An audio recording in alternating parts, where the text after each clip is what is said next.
Hello friends, welcome to சமையல் super.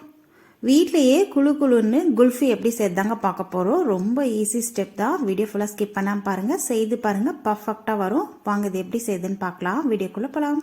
இதுக்கு முதல்ல ஸ்டவ் ஆன் பண்ணிட்டு பாத்திரம் வச்சுருக்கேங்க. இதில் 3/4 லிட்டர் அளவுக்கு பசும்பால், சாதாரண பசும்பால் தான் சேர்த்துருக்கேன். பால் நீங்கள் ஃபுல் ஃபேட் மில்க் எடுக்கிறதுனால எடுத்துக்கலாம். அப்படி இல்லை, வீட்டில் கிடைக்கிற பேக்கெட் பால், பசும்பால் எது வேணாலும் எடுத்துக்கோங்க. நம்ம பசும்பால் தான் சேர்த்துருக்கோம். இப்போ பால் லைட்டாக சூடு ஏறிடுச்சு. இதுக்குள்ளே 2-3 சிட்டிகை அளவுக்கு குங்குமப்பூ சேர்த்துக்கலாம். சேஃப்ரான் ஆப்ஷனல் தாங்க, உங்களுக்கு வேணும்னா சேர்த்துக்கோங்க, இல்லைன்னா இந்த ஸ்டெப்பை ஸ்கிப் பண்ணிக்கலாம். இது சேர்க்கும் போது நேச்சுரலாக ஒரு கலர் கிடைக்கும். அப்படி இல்லை, லைட்டாக மஞ்சத்தூள் கூட சேர்த்துக்கோங்க சேஃப்ரான் இல்லைன்னா.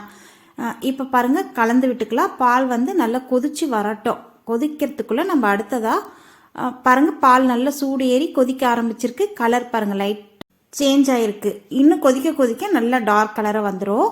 இப்போ அடுத்ததாக பாதாம் நான் ஊற வச்சுருக்கேங்க. நைட்டே ஊற வச்சுட்டேன். பாதாம் ஒரு 8 ஹவர்ஸாவது ஊறி இருக்கணும்.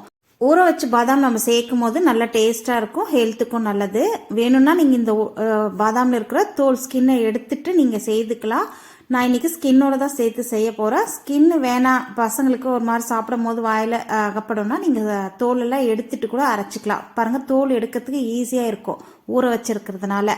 அப்படி இல்லை, நீங்கள் உடனடியாக வேணும்னா சுடு தண்ணியில் ஒரு 1 ஹவர் நல்லா கொதிக்கிற தண்ணியில் போட்டு மூடி விட்டுட்டு அதுக்கப்புறம் நீங்கள் கூட அந்த தோலெல்லாம் எடுத்திங்கன்னா ஈஸியாக வந்துடும். நான் இன்றைக்கி தோல் எடுக்கல, அப்படியே தான் போட்டு அரைக்க போகிறேன். நீங்கள் வேணும்னா தோல் எடுத்துட்டு அதுக்கப்புறம் அரைச்சிக்கோங்க. இதை நல்லா நைஸாக ஃபஸ்ட்டு திருவி எடுத்துகிட்டு வந்துடலாம். பாருங்கள், இந்த மாதிரி திருவுனதுக்கப்புறம் பால் காஞ்சிட்டு இருக்கு இல்லையா, அதுலேருந்தே கொஞ்சம் பால் எடுத்து இதில் சேர்த்துட்டு நல்லா நைஸாக பேஸ்ட்டாக அரைச்சிக்கலாம். உங்களுக்கு கொரன்னு வேணும்னா நீங்கள் இந்த மாதிரி கூட சேர்த்துக்கலாம். குல்ஃபியில் நம்ம சாப்பிடும் போது நல்லா கொரன்னு வரும். நான் கொஞ்சம் நைஸாக அரைச்சிட்டேன் இந்த மாதிரி. இது அப்படியே இருக்கட்டும். அடுத்ததாக கஸ்டர்ட் பவுடர் 1.5 டேபிள் ஸ்பூன் அளவுக்கு சேர்க்குறேங்க. கஸ்டர்ட் பவுடரில் வெனிலா ஃப்ளேவர் கொண்டது சேர்க்குறேன். நீங்கள் கஸ்டர்ட் பவுடர் இல்லைன்னா பரவாயில்ல, வீட்டில் இருக்கிற கார்ன்ஃப்ளவர் மாவே நீங்கள் கொஞ்சம் இந்த மாதிரி 1.5 டேபிள் ஸ்பூன் அளவுக்கு எடுத்துட்டு நம்ம கொதிக்க வச்சுருக்கோம் இல்லையா, அந்த பால்லே சேர்த்து நல்லா கட்டிகள் இல்லாமல் கரைச்சி விட்டுக்கலாம். கஸ்டர்ட் பவுடர் வெனிலா ஃப்ளேவர் சேர்க்கறதுனால இதுலேயே அந்த வாசனை, ஐஸ்கிரீம் வாசனைலாம் நல்லா இருக்கும். அதனால நம்ம எக்ஸ்ட்ரா எசன்ஸ் சேர்க்கணும்னு அவசியம் இல்லை. இப்போ அடுத்ததாக பாருங்கள், ஒரு 1/2 கப் அளவுக்கு சுகர் சேர்க்குறேன். சர்க்கரை உங்களுக்கு தேவைக்கேற்ப சேர்த்துக்கோங்க. இப்போ அடுத்ததாக நம்ம கரைச்சி வச்சிருக்கோம் இல்லையா, அந்த கஸ்டர்ட் பவுடர் நல்லா ஸ்மூத்தாக நைஸாக கரைச்ச பவுடரை இதெல்லாம் சேர்த்துட்டு கலந்து விட்டுக்கலாம். கலந்ததுக்கப்புறம் இது கூடவே நம்ம அரைச்சி வச்சுருக்கோம் இல்லையா, அந்த பாதாம் விழுதியும் இதில் சேர்த்துக்கலாம். சேர்த்துட்டு திரும்ப இது ஒரு 3-4 நிமிஷம் கொதிக்க வச்சா போதும். அந்த பாலை நல்லா கொதிச்சு பார்த்தீங்கன்னா நல்லா திக்காகி வந்துடும். பாதாம் அரைச்சி வச்சுருக்கோம் இல்லையா, அதையும் இதில் சேர்த்துக்கலாம். நீங்கள் சப்போஸ் கஸ்டர்ட் பவுடருக்கு பதிலாக கார்ன்ஃப்ளவர் மாவு சேர்க்குறீங்கன்னா கார்ன்ஃப்ளவர் மாவில் நீங்கள் கொஞ்சம் ஏலக்காய் தூள் சேர்த்துக்கோங்க. அந்த வாசனை நல்லாயிருக்கும். அப்படி இல்லைன்னா வெனிலா எசன்ஸ் இருந்ததுன்னா அது கூட ஒரு 2-3 ட்ராப் சேர்த்துக்கோங்க. அப்போ அந்த குல்ஃபி நல்லா வாசனையாக இருக்கும். இப்போ அடுத்ததாக பாருங்கள், நம்ம இதெல்லாம் சேர்க்கும் போது ஸ்டவ் சிம்மில் வச்சுட்டு சேர்த்துக்கோங்க. இல்லைனா நம்ம கஸ்டர்ட் பவுடர் சேர்த்துருக்கோம் இல்லையா, உடனே கட்டிப்பட்டுரும். இந்த மாதிரி கரண்டியால் கலந்து விட்டுட்டே இருக்கணும். இது ஒரு 3-4 நிமிஷம் கொதிச்சா போதும், நல்லா திக்காகி வந்துடும். இந்த பாதாம் எல்லாம் கூட நல்லா இந்த மாதிரி கரண்டியாலே கரைச்சி விட்டுக்கோங்க. அந்த பாதாம் எல்லாம் நல்லா அந்த பாலில் கொதிச்சு அந்த ராஸ்மெல்லாம் போய் கமன்னு இருக்கும். பாருங்கள், நல்லா கொதிச்சு திக்காயிடுச்சு. இந்த பதத்துலேயே நம்ம இறக்கிக்கலாம். இன்னும் கொஞ்சம் நம்ம திக்கு பண்ணிட்டோம்னா ரொம்ப கெட்டியாயிடும். அப்புறம் குல்ஃபியில் ஊற்றும் போது ரொம்ப குழன்னு இருக்கும்.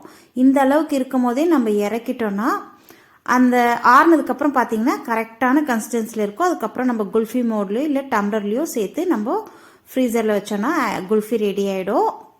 நான் நிறுத்திட்டேன். பாருங்கள், நல்லா ஆறி வந்திருக்கு. ஆறினதுக்கப்புறம் பார்த்தீங்கன்னா இந்த கன்சிஸ்டன்சியில் இருக்குது. இதுதான் கரெக்டான கன்சிஸ்டன்சி. இதை நம்ம இப்போது குல்ஃபி மோல்டில் ஊற்றிக்கலாம். குல்ஃபி மோல்டு இல்லைன்னா பரவாயில்லைங்க, வீட்டில் இருக்கிற டீ குடிக்கிற டம்ளரோ இல்லை ஏதாவது ஒரு கப்புங்களையோ நீங்கள் ஊற்றி வச்சுட்டு அதுக்கப்புறம் நீங்கள் ஃப்ரீஸ் பண்ணி கூட எடுத்துக்கலாம். இப்போ இது ரெடியாக இருக்குது. நான் குல்ஃபி மோல்டில் தான் ஊற்ற போகிறேன். நம்ம கலந்து வச்சுருக்கோம் இல்லைங்களா, அதில் ஒரு சின்ன கரண்டி போட்டுக்கோங்க. அப்போ ஊற்றுறதுக்கு வாட்டமாக இருக்கும். இது எல்லாத்தையும் ஃபில் பண்ணிக்கலாம். நான் சொன்ன மாதிரி நீங்கள் குல்ஃபி மோல்டு இல்லைன்னா வீட்டில் இருக்கிற டம்ளர் இருக்குது இல்லைங்களா, அதில் ஊற்றிட்டு மேலே ஒரு பால் கவரோ இல்லை நல்ல ஹேர் டைட்டாக இருக்கிற கவர் போட்டுட்டு ரப்பர் பேண்ட் போட்டு விட்டுட்டிங்கன்னா சென்டரில் ஒரு ஸ்டிக் மாதிரி இல்லை ஸ்பூனை கவுத்து போட்டு கூட நீங்கள் சொருவி விட்டுட்டிங்கன்னா நல்லா ஒரு 8 ஹவர்ஸ் கழித்து பார்த்தா சூப்பரான குல்ஃபி நமக்கு ரெடி ஆகிடும். குல்ஃபி மோல்டோ இல்லை ஐஸ் ஸ்டிக்கோ இல்லைன்னு கூட கவலைப்படாதீங்க. டம்ளரில் ஊற்றிட்டு நல்லா மேலே கவர் பண்ணிவிட்டு ஸ்பூனை நல்லா கவுத்து லைட்டாக ஸ்லிட் பண்ணி ஓட்டை போட்டுட்டு நீங்கள் அந்த ஸ்பூனை சொருவி விட்டுட்டிங்கன்னா அதுக்கப்புறம் நீங்கள் 8 ஹவர்ஸ் எடுத்து பார்த்தீங்கன்னா சூப்பரான குல்ஃபி ரெடி ஆகிடும். பாருங்கள், எல்லாமே ஃபில் பண்ணியாச்சு. இப்போ மூடி வச்சிடலாம். குறைஞ்சபட்சம் 8 ஹவர்ஸ், அதிகபட்சம் நீங்கள் 12 ஹவர்ஸ் வச்சிங்கனாவே போதும். நல்ல குல்ஃபி செட் ஆகிடும்.